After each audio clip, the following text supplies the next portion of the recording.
അയാൾ ടെറിഫയർ 3യുടെ വിശേഷങ്ങളുമായിട്ടാണ് ഇന്ന് വന്നിരിക്കുന്നത്. 2024 ടെറിഫയർ 3 റിലീസായത്.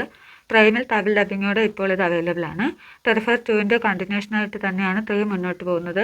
ടെറിഫയർ 2ൻ്റെ ലാസ്റ്റ് നായിക ആ സൈക്കോ കില്ലറിൻ്റെ തല വെട്ടുന്നതായി നമ്മൾ കാണുന്നുണ്ട്. എന്നാലും അയാൾ മരിക്കുന്നില്ല. വേറൊരാളുടെ തല വെട്ടി ഫിറ്റ് ചെയ്ത് വെച്ച് അയാൾ തിരിച്ചു വരുന്നുണ്ട്. ടെറിഫയർ 2ൻ്റെ കണ്ടിന്യൂഷനായി തന്നെ പോകുന്നത് കൊണ്ട് തന്നെ ടെറിഫയർ 3യിൽ നമ്മൾ കാണുന്നത് 5 വർഷങ്ങൾക്ക് ശേഷമുള്ള സംഭവങ്ങളാണ്. 5 വർഷങ്ങൾക്ക് ശേഷം നായിക മെൻ്റൽ ഹോസ്പിറ്റലിൽ നിന്ന് ഡിസ്ചാർജായി അവളുടെ ആൻറ്റിക്കും അങ്കിളിനൊപ്പം താമസിക്കുകയാണ്. അവർക്കൊരു മകൾ കൂടിയുണ്ട്. നായികയ്ക്ക് കഴിഞ്ഞ കാര്യങ്ങളൊന്നും മറക്കാൻ സാധിക്കുന്നില്ല. അവൾ മെൻ്റലി ഒത്തിരി ഡിസ്റ്റർബ്ഡാണ്.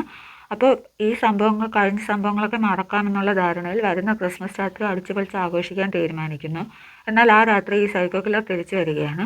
ഈ സൈക്കോ കില്ലറിൻ്റെ വരവിന് ശേഷം ആരൊക്കെ കൊല്ലപ്പെടുന്നു, ആർക്കൊക്കെ എന്തൊക്കെ സംഭവിക്കുന്നു എന്ന കാര്യങ്ങളൊക്കെയാണ് ടെറിഫയർ 3യിലുള്ളത്.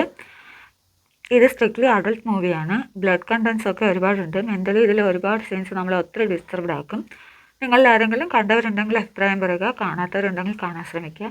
അടുത്ത വീഡിയോയുടെ വിശേഷങ്ങളുമായി വീണ്ടും കാണുന്നത്. Bye bye.